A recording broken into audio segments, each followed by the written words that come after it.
go to Mr. Harrison's mansion, Harrison Estates, which he invited us to. We arrive and are greeted by his maid, Miss Veronica Sue.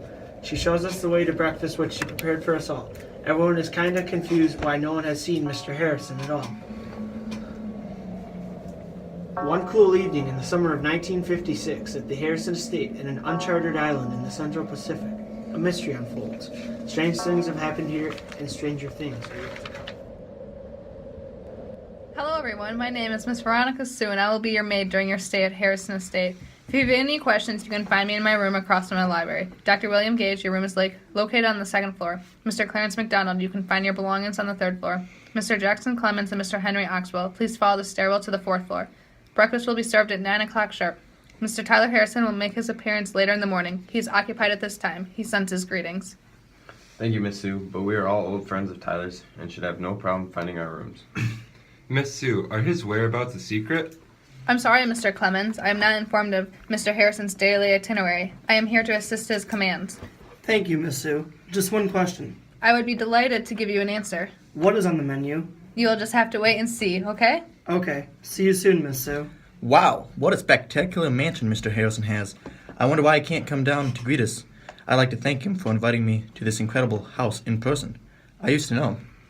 Mr. Harrison is a very busy man, and we'll see you in the morning. Have a splendid evening, and make sure you all get some rest. Tomorrow will be a busy day. Miss Veronica Sue leaves the room. As they all walk to their rooms... Does anybody else find it odd that Tyler didn't greet us personally? Yes, I did. As a host, you should always greet your guests when they arrive. I quite agree with you, Dr. Gage. Please, everyone call me William. Okay, William, I do agree with you, but maybe the man had some important business to attend to. Both of you have a point, but we'll just have to wait for after breakfast to hear his excuses. Until then, I will be in my room if anybody is trying to find me. Henry, will you accompany me to our floor? Good night to the rest of you. Good night. Good night. Good night.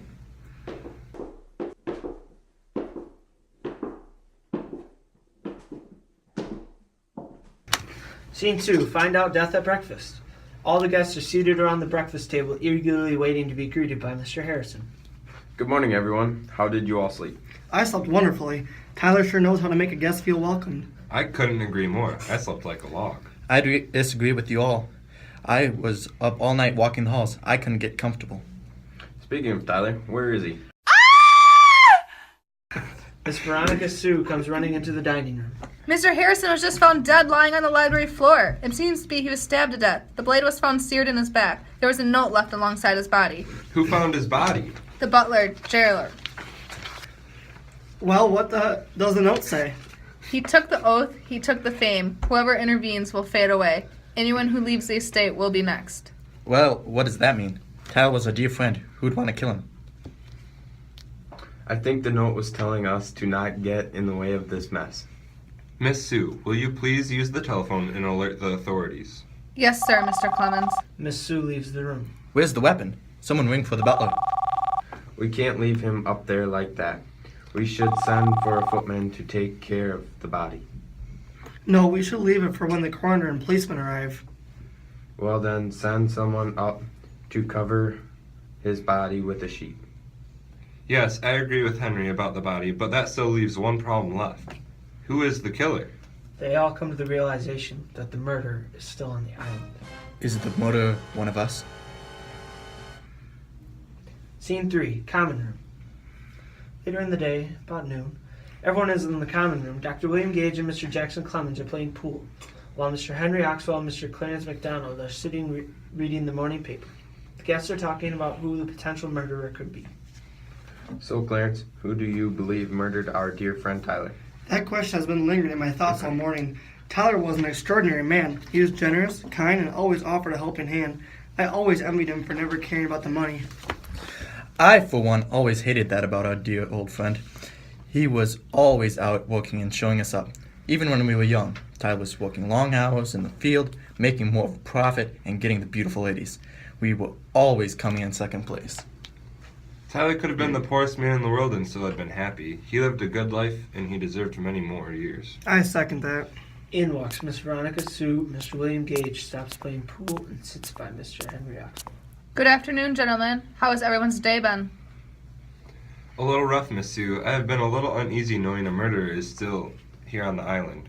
Who knows? Maybe the killer is in the room. Don't be silly, Clarence. Why would we kill our dear friend Tyler? We have all been friends for ages. I agree with William. There's no way the murderer is amongst one of us. Gentlemen, at 2 o'clock sharp, you will be going for a ride on horseback across the estate's ground. Let's meet back on the front porch. Dress accordingly. The weather predicts rain. The guests leave the common room and head back to their rooms to prepare for the horseback ride. Scene 4, the stables.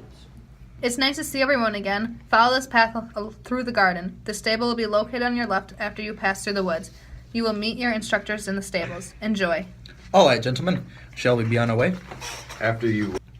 The guests begin their walk to the stable. While they pass through the gardens, an interesting discovery is made.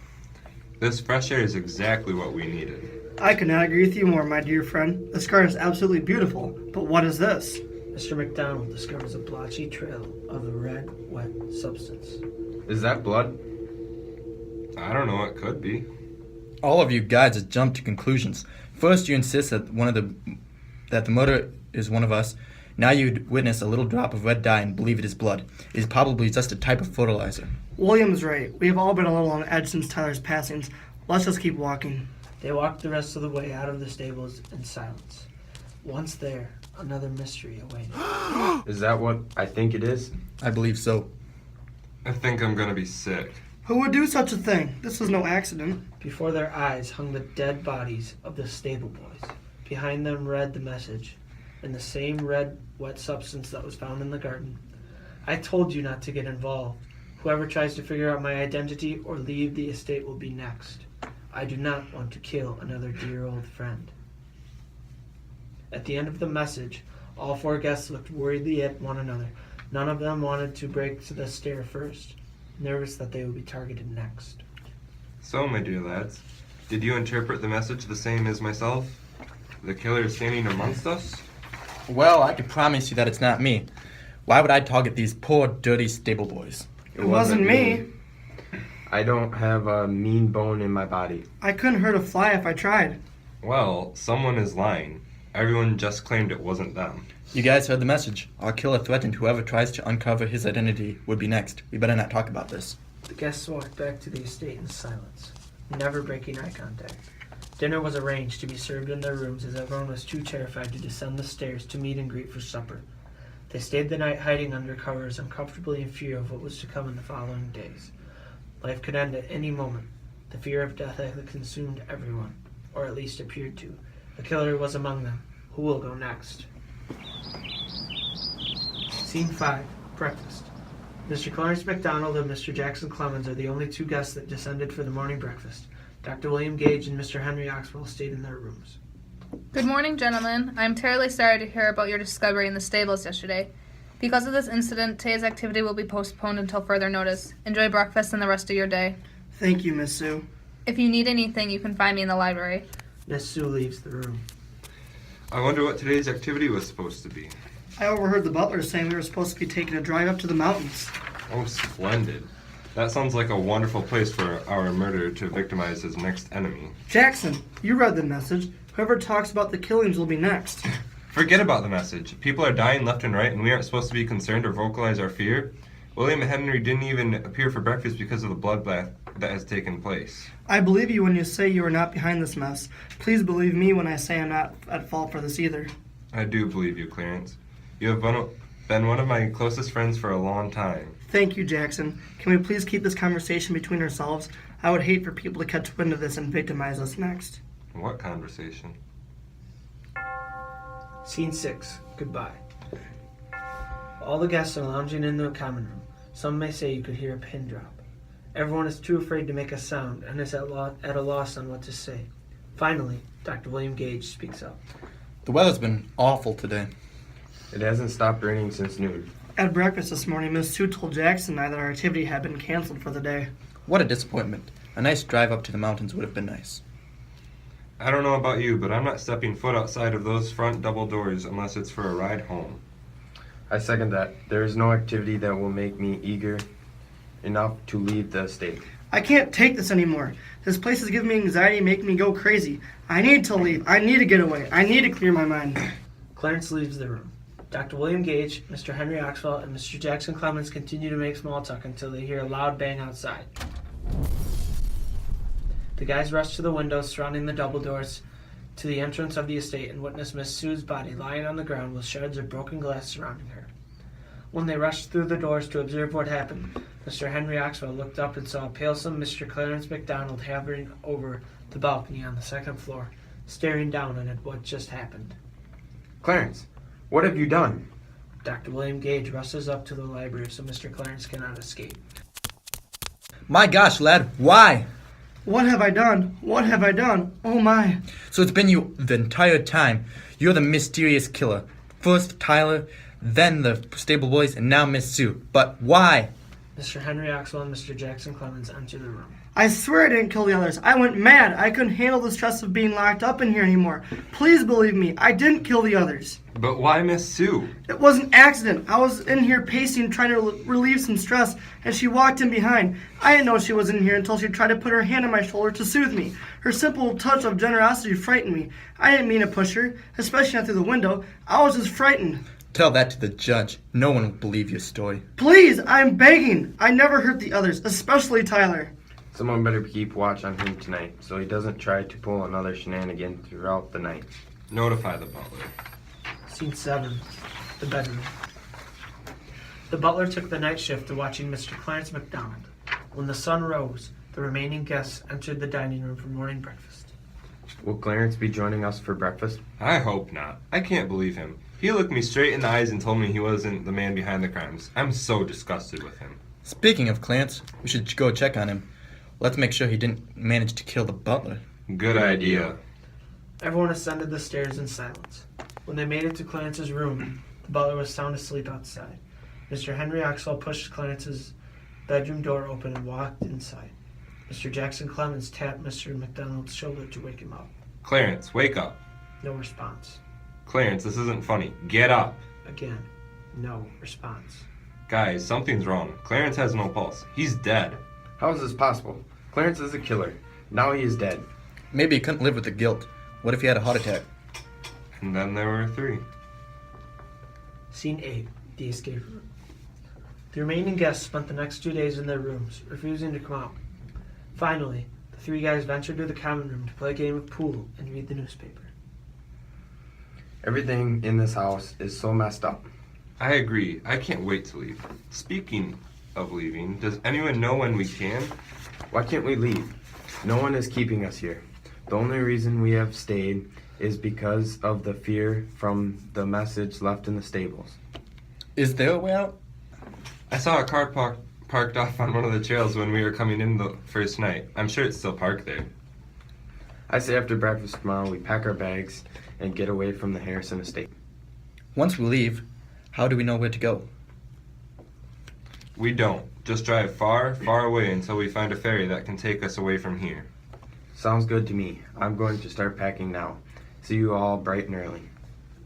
Scene 9. Whodunit. Mr. Henry Oxwell and Mr. Jackson Clemens were up bright and early, seated in the dining room, awaiting Dr. William Gage's arrival. I don't know about you, Henry, but I cannot wait to get off this island. I couldn't say it better myself. As soon as William gets here, we can leave and get away from this place. Speaking of William, where is he? Who knows? Probably finishing some last-minute packing. He will be here. Well, I'm hungry. Let's start without him. Sounds good to me, my dear lad. Mr. Henry Oxwell and Mr. Jackson Clemens took a sip of their juice. By the time they set their glass down, they collapsed to the ground, holding their throats. Dr. William Gage entered the room laughing. I really can't believe you guys. You fools. You believed that Clarence was the one behind everything. You were blind by what you wanted to hear, not what you knew to be true. It has been me the entire time. How could you? It was actually quite easy, you see. Tyler has everything. He had fame, this estate, friends, and so much more. My plan the entire time was to take over his life. First night here when we all went to bed, I snuck up to the library to see him. He thought I was coming to say hello, but I had other plans. He made it easy, turning his back on me and never showing me the respect I've earned. When he turned away, I stabbed the knife into his back. The rest was quite easy. Everyone must die sometimes. It just happens that some die sooner than others. I just sped up the process to work out in my favor. You could have lived if you would have taken the note's advice. You should have seen it coming. All my life, I've never been afraid to do the hard thing to fix a problem. But you have to admit, it was a pretty extraordinary plan. Why the stable boys? Why us? What about Clarence? I only killed the stable boys to scare you. Do you remember the red substance found in the garden? That was paint. The message written behind the stable boy's body was not in blood, just paint. Droplets must have fallen out when I carried the bucket back to the house. I left the can in the shed out back. As for Clarence, he just went crazy. He did me a favor by killing Miss Sue. There was just one less person I had to worry about. You all believed me when I said Clarence probably suffered from a heart failure. You silly fools! Did you not smell the sheets? Before Clarence was sent to his room, I soaked his clothes in carbon monoxide. I knew he would curl up in a ball and sleep under the covers. He's always been a little baby growing up. Once, when the gas entered his system, he was dead within minutes. Now only you two. I told you not to get involved or try to figure out my identity. I never wanted to kill you, but you didn't listen. Every time I walked down the hall, someone was talking about the murderers and declaring their innocence. I mocked you and could barely contain how funny your fear was. I always knew you were a bunch of cowards. With all of you out of the pictures, I can live peacefully in this estate, how it should have always been. I'm thinking about changing the name to Gage Estates. How does that sound? What about everyone else on the estate? The butler, the cook, where will they go? They will have a simple choice. Serve me or die. If they choose to die, well then I will hire new staff. This really was a perfect plan. I'm just sorry you couldn't stay out of my way. By the end of Dr. William Gage's last words, Mr. Henry Oxwell and Mr. Jackson Clemens had taken their final breaths. Dr. William Gage proceeded to live in the estate and hire a few new staff members to replace the ones that chose the less painful option of serving Dr. Gage. It really was a brilliant plan.